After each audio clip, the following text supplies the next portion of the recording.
Good morning, everyone. We are live at Recipe for Success. Sorry about that. I had to get off the set and get back on.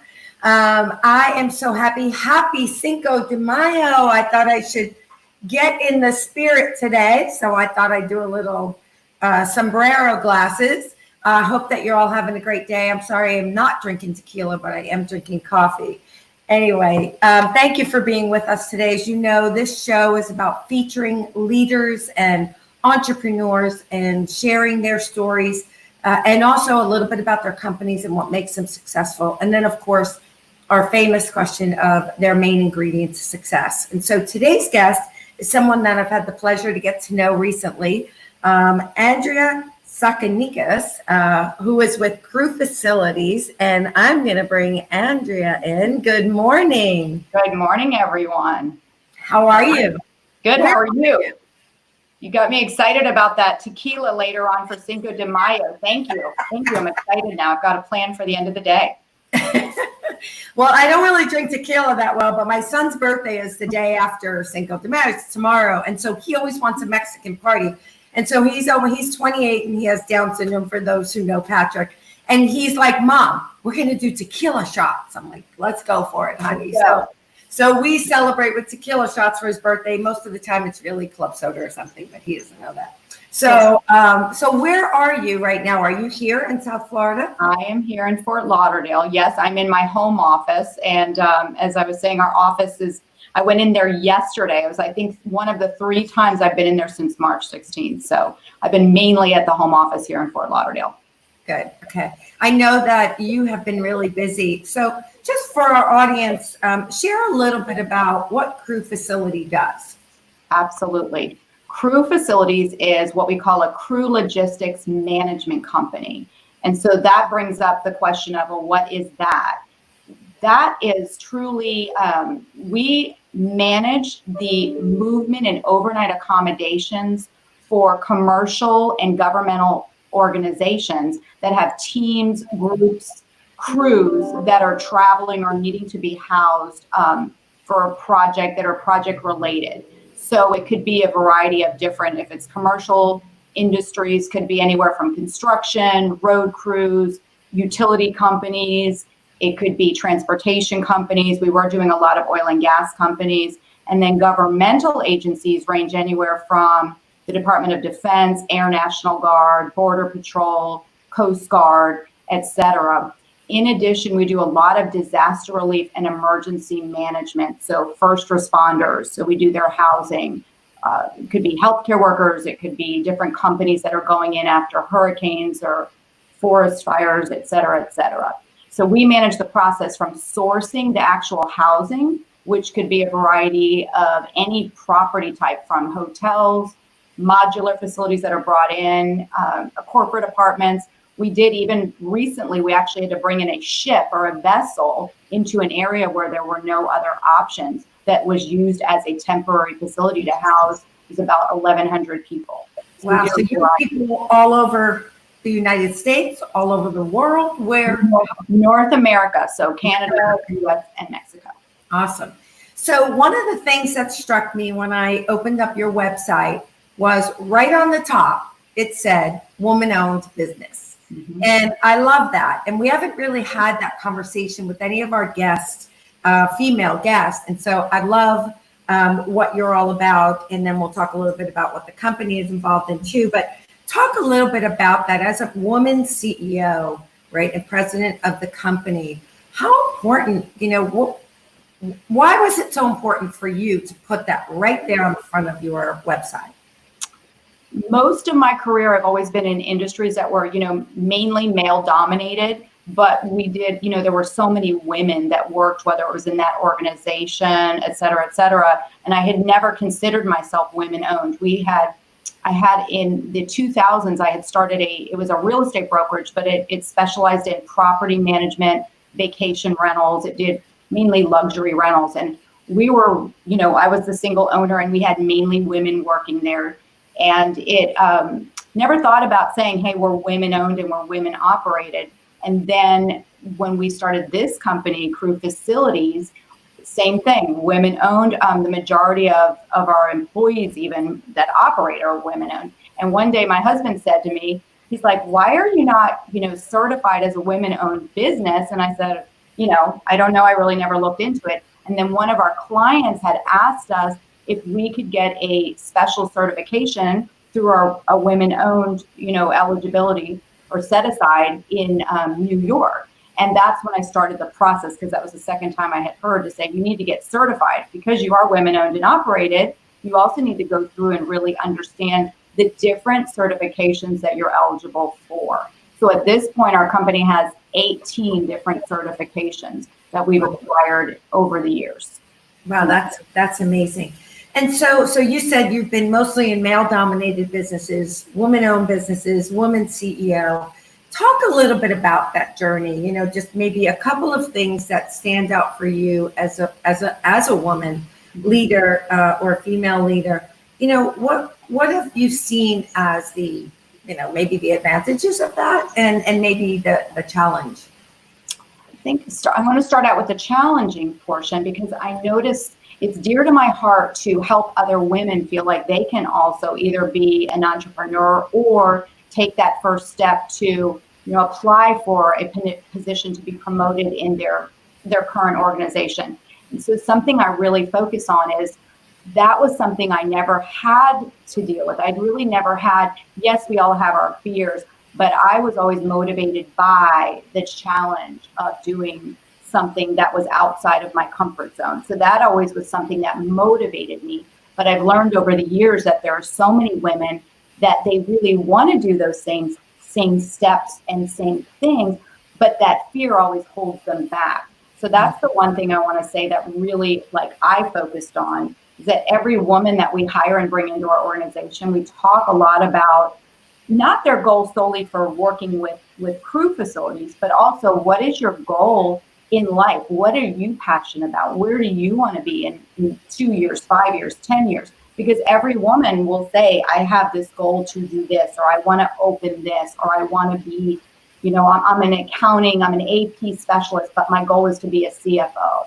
So my focus for them is to really help them maneuver that process and help make them comfortable and confident to step outside of that fear and be able to take I talk about it, it's the first step. And it's almost like I always use, this scenario, if your passion is to go skydiving and you get on that plane and you're up there and you're ready to go and you're getting ready to, get out and just take that jump, but you're white knuckling and you won't let go of the door. That's the piece that I say I want to be there to help you do. I want to help you prepare for it, but I also want to help you take that step, because you're never going to accomplish and realize your dreams unless you take just the first step. Right. So that's something I say all the time. Who was it who helped you? Was that just something you were innately, getting over the fear and stepping out of your comfort zone? Or was there someone in your life that was a mentor or set that example for you or helped you prepare to take that jump, right? Good question. So growing up, I had serial entrepreneurs on both sides of my family, so which was really interesting, all the way up to my paternal great-grandmother. They had always been working women, entrepreneurs at times that were really completely outside of the box. And so I grew up and spent a lot of time with them because my parents divorced when I was young. So I spent a lot of time with the grandparents and great-grandmother. And I always felt like I was a very unique child, that I always felt I was missing what all of my friends were getting by having their mother there. They were learning to cook. They were learning so many things that nobody taught me to do because I was living with, working. All they thought about was it was about work.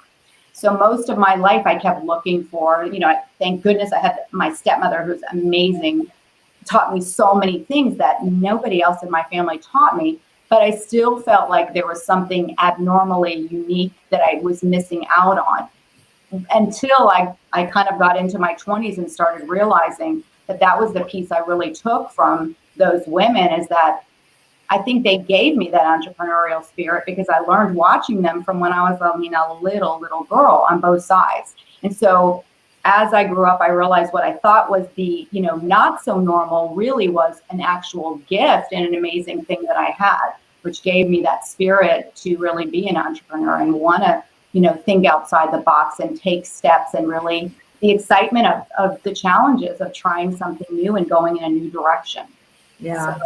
Yeah. So obviously you saw that work ethic growing up, and that was, something that became, like you said, ingrained in you. I mean, I had a working mom also, started as a substitute teacher and worked up to a superintendent of schools. And so, yeah, you see that, and you can't help but you can't help but catch some of that, right? Yeah. And grow to admire it now that you're running your own business. Exactly.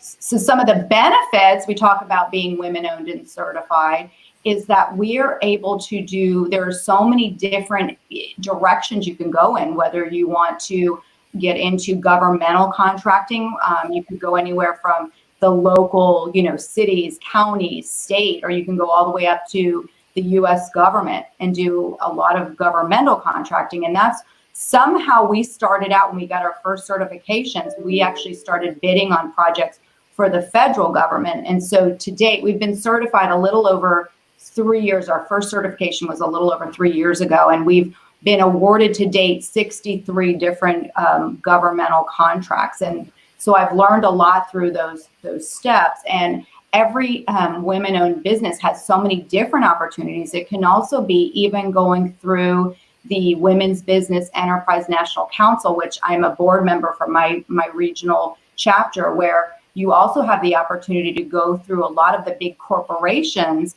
have supplier diversity departments, where if you're part of, you have a women's business enterprise certification through WeBank, you can go in, and there's so many opportunities to actually sit in front of some major corporate sponsors that are all over the US as well.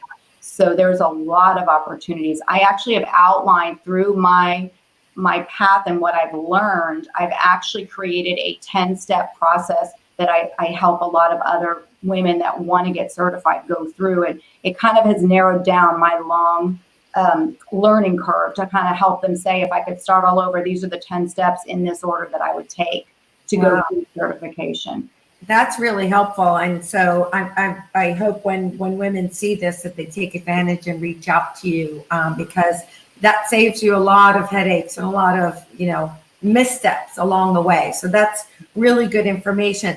Was CrewFacilities, did you start that from scratch? Was it so totally from scratch? You built it all the way up. Wow, that's amazing. And now you have how many employees today? We have 28 employees. 28 wow. Employees. That's pretty impressive. That's admirable. So on your website, you also talk about, and I know we talked about the advantages of getting certified as a woman leader and all that. And you talked about loving to work with other women. I noticed on your website, under giving back, it talked about creating women leaders. And so that's something obviously you're passionate about. And, at JA, we have a group called the Circle of Wise Women, and they are a group of about 150 women dedicated to advocating for junior achievement, in particular for our young girls. And so we have a scholarship for the young girls. And so talk a little bit about how you started that and why that was so important to you. Absolutely. So for me, because it was something so ingrained and natural for me to be, to take the step and start a business. I mean, this is the second or third one that I started. I saw when I would talk to other women and they would say, I want to do this, but I want to do this, but I kept hearing the word but. And so I really, as I would hear that, I would say, what piece are you missing? And, they would always have an excuse as to what was holding them back. So I started kind of keeping a tab in my mind of all the different, and an excuse is really an opportunity for something that they really are almost like asking for assistance on. So I started keeping almost like a tabulation of that list of buts. And I realized that I wanted to launch, an actual foundation to be able to assist women, and not just those that want to start their own business, but what about all the women that are in, different positions in different organizations that want to, grow within that company, that they just are, don't have the confidence or don't feel like they have what it takes to go and apply when that position opens up and take those steps up. So we launched Creating Women Leaders to be able to give to those women that are really looking for the pieces and parts that they feel like they need to prepare themselves to take that first step and second step and third step. So we do all kinds of, support and tools and trainings, and, it could be anywhere from helping them create their business plan, their marketing plan, all the way down to interviewing and how to prepare for an interview and answering different questions and things like that. So it can be a wide range of So you actually created almost like an institute for women in a sense. Mm-hmm. So it's not where you give the money out to other organizations to do that work. You're actually doing that work yourselves. Correct. You have somebody who runs that whole division or the whole effort of creating women leaders? Or is that you? We do. It's myself and my business partner, Amber Schaffman, and we actually go through, and each quarter of the year, we bring in a new group of women that we select that actually apply to go through the process. And we work with them for a quarter, and then some that want to stay on for longer periods, they stay on until they really feel like it's almost like they're prepared and ready to fly and take that step. Interesting. And these are women that work with your company or don't work with your company? It's anybody. So it could be somebody that's still finishing college. It could be a woman that wants to go back, it's been in a career that wants to go back and launch their own company. It can be anybody and any type of awesome. Career. And there's an application process? We actually have an application process where they can actually go through, and you found the page on our website. So it's on CrewFacilities.com, right on the giving back page, where they can actually submit to request an application to awesome. Join us. Well, let me know when that opens up, and we'll be sure to get it out to our Circle of Wise Women members. So I always ask this question because I know there's so many ingredients that go into people's success. But the question that I always ask at the end is, what is the main ingredient to your success? For me, I feel like it's having confidence in yourself and letting go of the fear. And that's what really is a challenge for a lot of people. Obviously, we're all human and we all have fear. It can get in our way every day, but it's saying walk through that fear, push through it with confidence in yourself, that really, if you believe in yourself, don't question whether you can do it. You absolutely can do it, because I really focus a lot on, even for myself, a law of attraction. I read a lot of different motivational quotes, and I meditate, and I really, really believe in the law of attraction. We all have fears and we all question whether we can do it, but it's saying, I know I can do it, and just going, and it will happen. It will happen, because if we all spend that time just questioning, well, can I or can't I? Just do it. As Nike says, just do it, right? Exactly. I love that. That is awesome. I want to say thank you. I'm really enjoying getting to know you through Vistage and now through the show.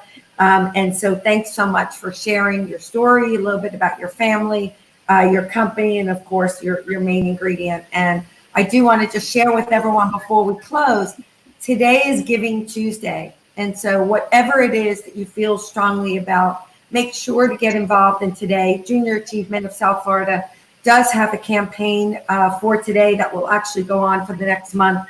And I think it's focused on bringing financial literacy into every home in Broward County. There has never been a time where we should be more aware of how important that knowledge and that education is. And so I hope that everybody gets involved in Giving Tuesday. And of course, we hope that you'll join our campaign and the movement to move financial literacy forward. And so, Andrea, thank you so much for being with us today. I will see you next Tuesday, hopefully, on our Vistage call. And have a great day and stay safe and healthy.